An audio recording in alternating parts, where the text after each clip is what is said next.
الا كنتي من الناس اللي كتبارطاجي اي حاجه مع الذكاء الاصطناعي، التصاور ديالك، المعلومات الشخصيه، كتقول له المشاكل ديالك، فراه انت في خطر وفي خطر كبير. في هذا الفيديو غنشوفوا 7 د الحوايج ما خصكش تبارطاجيهم مع الذكاء الاصطناعي، والا بارطاجيتيهم راه كتلوم راسك. وغندويو مثلا الا بارطاجيتي هاد المعلومات شنو غيوقع لك. مثلا شنو غيوقع؟ راه ما يمكنش داكشي اخوتي. انا ملي كنقرا وشفت هاد المعلومات راسي ضرني.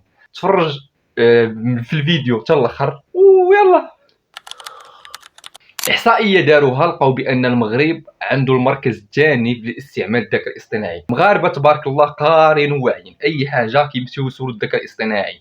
ضار راني كرشي كيمشيو عند الذكاء الاصطناعي، مقلق كيمشيو عند الذكاء الاصطناعي، دايرين الذكاء الاصطناعي بحال شي صديق. وأنا مثلا أي حاجة كنسول الذكاء الاصطناعي، وهذا الشيء مع الأسف كيضرنا.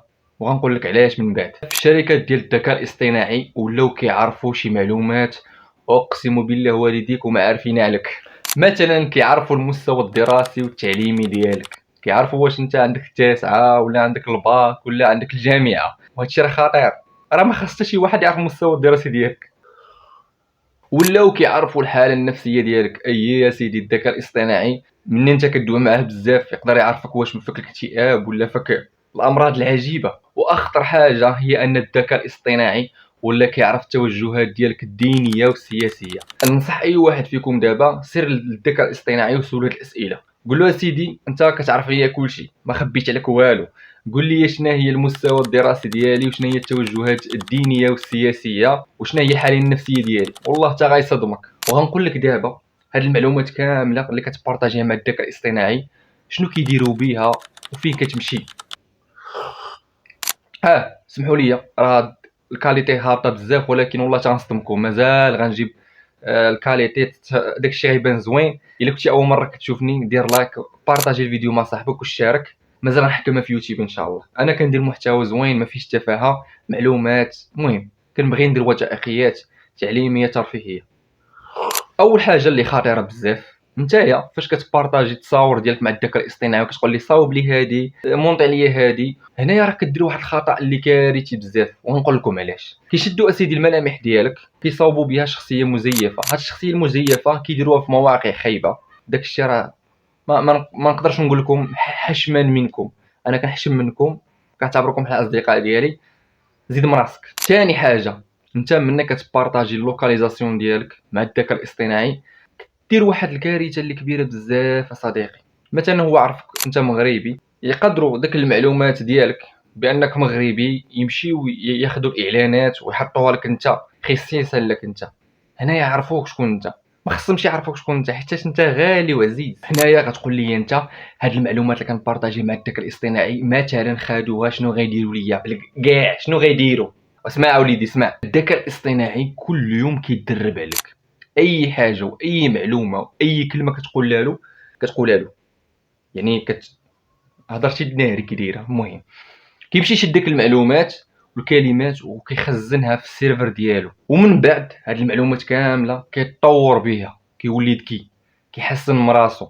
بحال دابا نتايا ديما كتقول له السلام عليكم وفين واليوم ناري نهاري خايب، صافي هو عارفك بان كاع ديما انت نهارك خايب. غيولي ديما يستعمل وفينا انس واش نهارك خايب عاوتاني. واش فهمتوني؟ يقال واحد العاملين كانوا خدامين في الذكاء الاصطناعي وجراو عليهم كيقولوا بان المحادثات اللي كتكون بينك وبين الذكاء الاصطناعي ما كتمحاش، كتبقى مخزنه وكيستعملوها من بعد كما قلت لكم في تطوير الذكاء الاصطناعي. نزيد هذه نخلعكم بها عاوتاني. الجهات الاستخباريه اي دوله كتمشي عند الذكاء الاصطناعي وكتشري المعلومات ديال الشعب ديالها. كتعرف انت شنو باغي وشنو خاصك وعلاش كتقلب. وهذا الشيء باش يبقاو ديما متحكمين في الشعب ديالهم. يعني هذا الشيء راه ماشي بريء. الانظمه ديال الذكاء الاصطناعي وصلوا واحد التطور راه ما يمكنش تخيلوا. غير ما هضرتكم الكلمات اللي كتكتب بها يقدروا يعرفوا شنو هو التوجهات السياسيه والدينيه ومنين انت وشكون انت. دابا هاد العبد الضعيف اللي معكم كاع المعلومات ديالي راه كيشريو فيها ويبيعوا فيها. لا حول ولا قوه الا بالله. ولكن شوف، ما ديرش ما تخافش، حنا كنخافوا من الله عز وجل. واش الشباب ما عمركم سمعتوا بفضيحه كامبريدج اناليتيك؟ نشرح لكم هذه واحد القصه اللي زوينه بالزربه. في 2016 كانت انتخابات ديال الرئاسه في الولايات المتحده الامريكيه. كان واحد الناس جوج اللي مرشحين يديو الرئاسه. اول واحد معروف دونالد ترامب، وثاني شخص هي امراه سميتها كلينتون. سكتنا.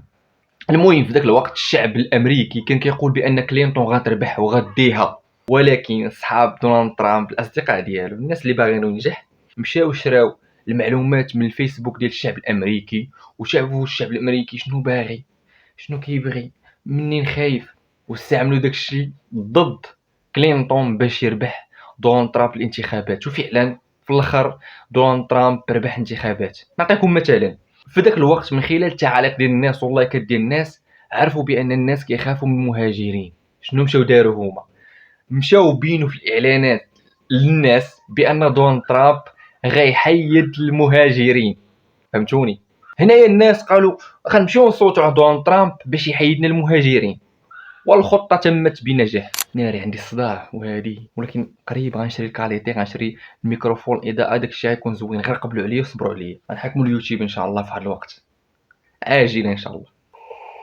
المهم دابا غنقول لكم 7 د الحوايج ما خصكش تبارطاجيهم مع الذكاء الاصطناعي، والا بارطاجيتيهم المهم الا قلتيهم للذكاء الاصطناعي فراك كتخاطر بحياتك بهذا المعنى. اول حاجه ما خصكش تبارطاجي للذكاء الاصطناعي شنو عندك، شنو هي الامراض اللي فيك، الامراض النفسيه وداكشي عافاك، ما تقولولوش، خلي داكشي بينك وبين راسك. ثاني حاجه ما خصكش تبارطاجي المكان الوجود ديالك مع الذكاء الاصطناعي، عافاك ما تبارطاجيش. ثالثا المعلومات الماليه، ما تبارطاجيش الرقم ديال البنكه وتبقى تصور ليه وتقول لي عافاك عاوني في هذه بليز، حيت يقدر مستقبلا حفظ الله يوقع اختراق من الهاكرز ويمشيو ياخذوا المعلومات ديالك ويشفروك الفليسات، واخا انا عارف ما عندك والو في الكونت. رابعا كما قلت لكم ما تبارطاجيوش الصور الشخصيه باينه. خامسا ما تبقاش تبارطاجي الجيميل ديالك والباسورد ديال الفيسبوك والانستغرام، عافاك ما تبارطاجيش. سادسا ما تبقاش تبارطاجي المواقف الشخصيه، ما تقولش وانا كنبغي بالكيران انا كنبغي الخنوش. سابعا ما تبارطاجيش المشاعر ديالك، باش كتحس وناري انا كنبغي هادي وانا اليوم جعران وانا اليوم شنو كيقلقني شنو، داكشي خلي بينك وبين راسك وبين الله عز وجل. وقبل ما نختم هذا الفيديو خصني نقول لكم واحد الحاجه اللي مهمه بزاف.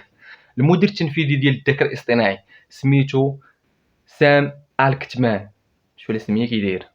المهم السيد هذا ما عنديش معاه، ما نقول لكمش علاش. قال بان المعلومات ديالك تقدر مستقبلا يستخدموها ضدك في المحاكم. مثلا درتي شي كارثه ومشيتي للمحكمه، تقدر المحكمه تطلب المعلومات ديالك من الذكاء الاصطناعي، وبطبيعه الحال الذكاء الاصطناعي ما يقولهمش لا هذاك راه عامل ديالنا حنا راه اوفياء ما غنقول لك وما غنقولوا والو، لا غيمشيو يعطيو المعلومات ديالك وغتفضح.